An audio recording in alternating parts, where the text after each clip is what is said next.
Bismillahirrahmanirrahim. Assalamualaikum warahmatullahi wabarakatuh. Perkenalkan, nama saya Novi Puspita Mukhtar dari jurusan Akuntansi Fakultas Ekonomi dan Bisnis Islam Universitas Islam Negeri Alauddin Makassar. Baiklah, di sini saya akan memaparkan materi diksi, meliputi pengertian diksi menurut para ahli, fungsi diksi, jenis-jenis diksi. Jenis-jenis diksi di sini dibagi menjadi dua, yaitu diksi berdasarkan maknanya dan diksi berdasarkan leksikal. Diksi berdasarkan maknanya dibagi menjadi dua, yaitu makna denotasi dan makna konotasi. Diksi berdasarkan leksikal yaitu meliputi sinonim, homonim, kata khusus, dan kata umum. Baiklah, yang pertama, pengertian diksi. Diksi adalah suatu pilihan kata yang tepat dan selaras dengan penggunaannya dalam menyampaikan sebuah gagasan atau cerita yang meliputi pilihan kata, gaya bahasa, ungkapan, dan lain-lain, sehingga didapatkan efek sesuai dengan yang diinginkan. Selanjutnya, pengertian diksi menurut para ahli. Di sini saya mengambil dua pengertian dari para ahli. Yang pertama, Harimurti.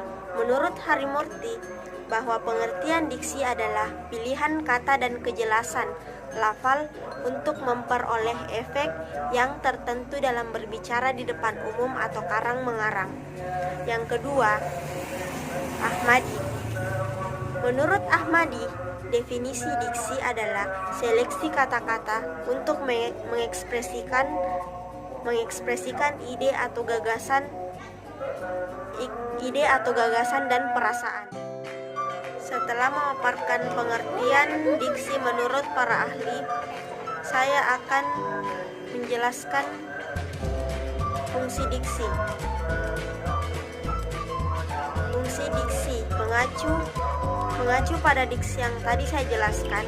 Fungsi diksi adalah agar pemilihan kata dan cara penyampaian dapat dilakukan dengan tepat sehingga orang lain itu mengerti mengenai maksud yang disampaikan. Secara umum ada beberapa fungsi diksi, yakni yang pertama, membantu audiens atau pembaca mengerti apa yang disampaikan penulis atau pengarang. Yang kedua, menciptakan aktivitas komunikasi yang lebih efektif dan efisien. Yang ketiga, menjadi gagasan atau ide yang tepat. Dan yang keempat, menjadi lambang ekspresi yang ada pada suatu gagasan. Sekarang, kita akan beralih pada jenis-jenis diksi. Secara umum, diksi dibagi menjadi dua jenis, yaitu yang pertama, diksi berdasarkan maknanya. Yang diksi berdasarkan maknanya dibagi menjadi dua, yaitu yang pertama, diksi atau makna denotasi. Makna denotasi merupakan suatu kata yang tegas atau jelas dari sebuah kata atau arti yang sebenarnya, bukan arti kiasan atau makna tambahan. Yang kedua, makna konotasi. Konotasi artinya suatu makna tertentu atau kiasan yang oleh seseorang atau sekelompok orang diberikan kepada suatu kata atau kelompok kata.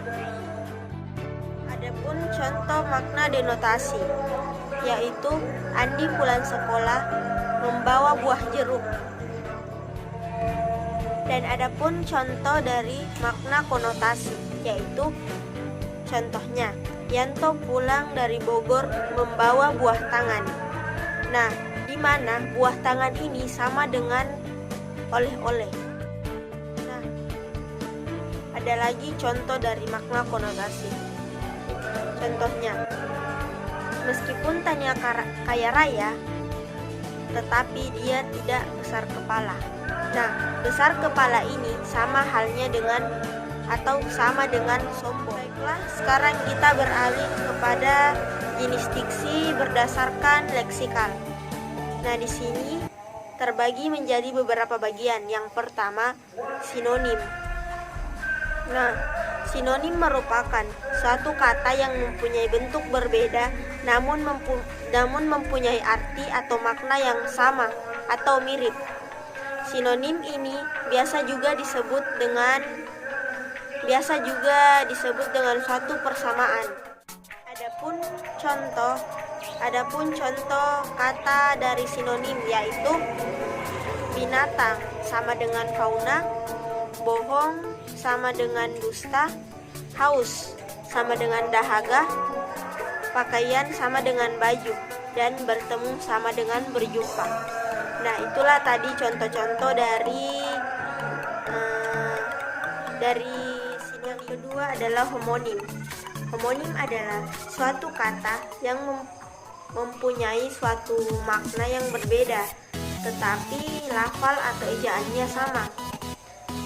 Jika lafalnya sama, maka disebut dengan homogrom, dan jika yang sama adalah ejaannya, maka disebut juga dengan homofon. Adapun contoh kata dari homonim yaitu amplop. Untuk dapat mengirim surat kepada Bapak Presiden, kita harus menggunakan amplop. Amplop sama dengan amplop surat biasa.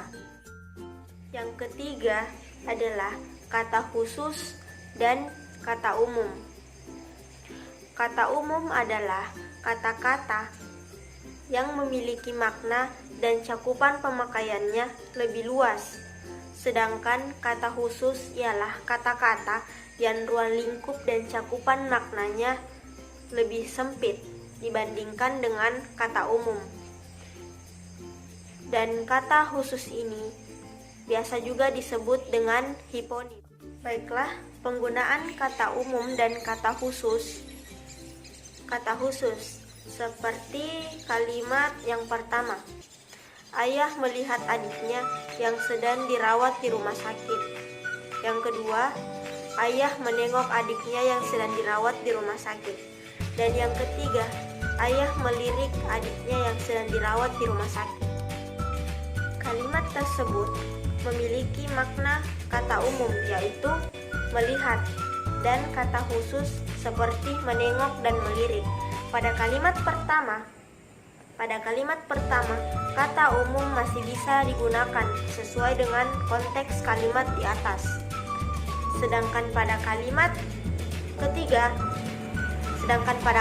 ketiga, kata khusus melirik tidaklah sesuai dengan konteks kalimat tersebut. Kata khusus yang sesuai adalah menengok pada kalimat kedua. Dan adapun contoh kata umum dan kata khusus, yaitu kata umum contohnya melihat dan kata khusus contohnya menengok, menyatakan, memandang atau memperlihatkan. Adapun contoh lain, kata umum sama dengan mendatangi dan kata khusus contohnya singgah atau berkunjung. Nah, sesungguhnya perbedaan antara yang khusus dan yang umum bagaimanapun juga akan bersifat relatif. Sebuah istilah atau kata mungkin dianggap khusus bila dipertentangkan dengan istilah lain, tetapi akan dianggap umum bila harus dibandingkan dengan kata yang lain.